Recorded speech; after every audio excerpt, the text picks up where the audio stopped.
जय श्री कृष्णा। ओम नमो भगवते वासुदेवाय नमः। हरे कृष्ण कृष्ण कृष्ण हरे हरे, हरे राम राम राम हरे हरे। आइए शुरू करते हैं आज की कथा। कार्तिक मास महात्म्य, छठा अध्याय।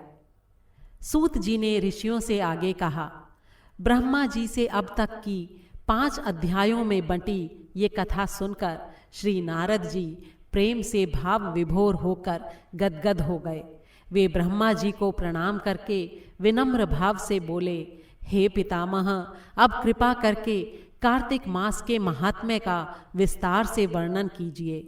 नारद जी के मुख से ये सुनकर ब्रह्मा जी बोले, हे पुत्र, तुम बहुत ही उदार और सभी प्राणियों का भला चाहने वाले हो, इसलिए मृत्यु लोक के निवासियों के भले के निमित्त ऐसे ऐसे प्रश्न पूछ रहे हो। सुनो, आज मैं तुम्हें ऐसी कथा कहता हूँ जिसके पढ़ने और सुनने मात्र से ही सारे पापों का नाश हो जाता है। अपनी बात को आगे बढ़ाते हुए ब्रह्मा जी ने कहा, सुनो नारद, साधु संतों का सत्संग बहुत ही पावन और दुर्लभ होता है। ये सांसारिक भय को दूर कर देता है और ज्ञानी ध्यानियों को मोक्ष प्रदान करता है। जिसकी जैसी कामना होती है उसकी वो कामना पूरी हो जाती है। जिस प्रकार गंगा जी सारे पापों को धो देती हैं और सूर्य सारे पापों को भस्म कर देता है, उसी प्रकार संतों के साथ रहने से पाप, ताप और दीनता तीनों ही नष्ट हो जाते हैं। आधे क्षण का साधु समागम भी मोक्ष प्रदान करने वाला होता है। इतनी बात सुनकर सभी ऋषि और मुनियों ने कहा, हे सूत जी, अब आप कृपा करके कार्तिक मास महात्म्य का इतिहास और सारा प्रसंग सुनाने की कृपा कीजिए। श्री सूत जी बोले, हे ऋषियों, एक समय चंद्रवदनी और कमल के समान कमल नयनी श्री सत्यभामा जी ने मन ही मन में विचार किया कि मैं धन्य हूँ जिसके पतिदेव खुद त्रिलोकी के नाथ भगवान मधुसूदन हैं और वे 16,108 रानियों में सबसे बढ़कर मुझे ही प्रेम करते हैं।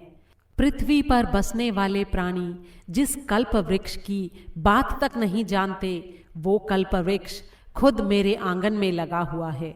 ऐसा विचार कर श्री सत्यभामा जी ने भगवान कृष्ण से कहा, हे प्रभु, मैं आपसे एक बात पूछती हूँ। आशा है कि आप मेरे हित के लिए मेरी इन बातों का उत्तर देने की कृपा करेंगे। सत्यभामा की बात सुनकर भगवान श्री कृष्ण उनका हाथ पकड़कर उन्हें कल्प वृक्ष के नीचे ले गए और बोले, हे सत्यभामा, मैं अपनी सब रानियों में तुम्हें ही सबसे प्रिय मानता हूँ। मैंने तुम्हारे स्नेह के वश होकर सुरराज इंद्र से विरोध करके इस कल्प वृक्ष को स्वर्ग से लाकर तुम्हारे आंगन में लगा दिया। तुम्हारे लिए मैं ना देने वाली अदेय वस्तु भी दे सकता हूँ और ना कहने वाली अकथ्य बात भी कह सकता हूँ। अब यदि तुम मुझसे गुप्त से गुप्त बात भी पूछोगी तो मैं तुम्हें वो भी बता दूंगा। भगवान श्री कृष्ण की ये बात सुनकर सत्यभामा प्रसन्न होकर बोली, हे स्वामी, यदि आप मुझसे इतने प्रसन्न हैं तो मुझे ये बताने की कृपा कीजिए कि मैंने पूर्व जन्म में ऐसा क्या शुभ कार्य किया था जिससे मुझे आपकी अर्धांगिनी बनने का सौभाग्य प्राप्त हुआ और आपके साथ गरुड़ पर बैठकर ब्रह्मलोक तथा इंद्रलोक में आने जाने का अवसर भी मिला। हे नाथ, पूर्व जन्म में मैं कौन थी और किसकी कन्या थी, ये सारा वर्णन आप मुझे विस्तार पूर्वक सुनाने की कृपा कीजिए। सत्यभामा की ये बात सुनकर भगवान श्री कृष्ण मुस्कुराकर बोले, हे सत्यभामा, मैं तुमको सारा वृत्तांत विस्तार पूर्वक सुनाता हूँ, तुम ध्यान लगाकर सुनो।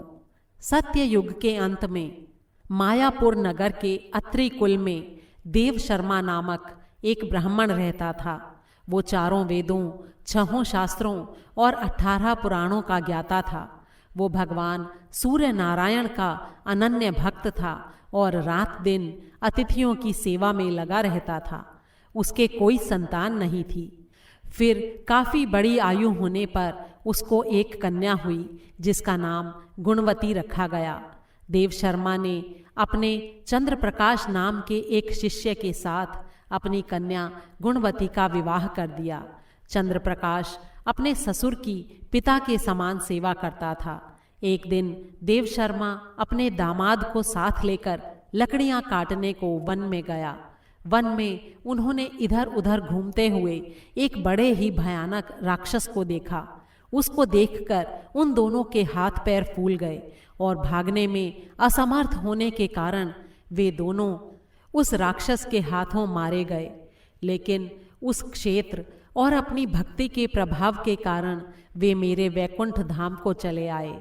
जैसे बादलों द्वारा बरसाया हुआ जल सब नदियों के माध्यम से समुद्र में प्रवेश कर जाता है, ठीक उसी प्रकार गणेश, शिव, सूर्य, विष्णु इनमें से किसी भी देवता की भक्ति और उपासना करें तो वो हमको ही प्राप्त होता है। इसी कारण वो सूर्य भक्त हमारे दूतों के द्वारा विमान में बैठाकर हमारे लोक पहुंचा दिए गए। उधर उन दोनों के मरने की खबर सुनकर गुणवती ने बहुत रुदन किया और रो रो कर कहने लगी, हे पिता और हे पतिदेव, अब मैं कैसे जीवित रह सकूंगी? हाय हाय, तुम मुझे किसके भरोसे छोड़कर कहाँ चले गए? अब मेरे खान पान का प्रबंध कहाँ से होगा? अब मेरा कहाँ ठिकाना होगा? इस प्रकार गुणवती विलाप करती हुई पृथ्वी पर गिरकर मूर्छित हो गई।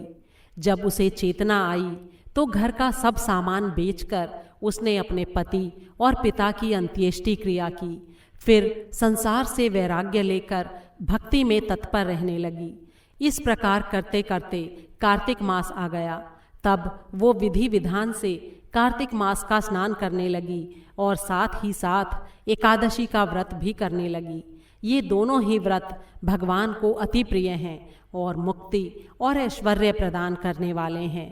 हे प्रिय, कार्तिक मास में तुला के सूर्य में जो प्रातःकाल स्नान और जागरण तथा दीपदान करते हैं उनके जन्मों जन्मों के पाप नष्ट हो जाते हैं। जो मंदिर में प्रातःकाल झाड़ू देते हैं और भगवान का पूजन करते हैं वे जीवन के चक्र से मुक्त हो जाते हैं।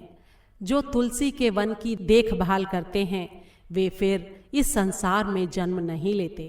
एक दिन गुणवती ज्वर से पीड़ित हो गई और असहनीय पीड़ा में भी दुर्बल शरीर होते हुए भी वो कष्ट सहते हुए गंगा स्नान को गई।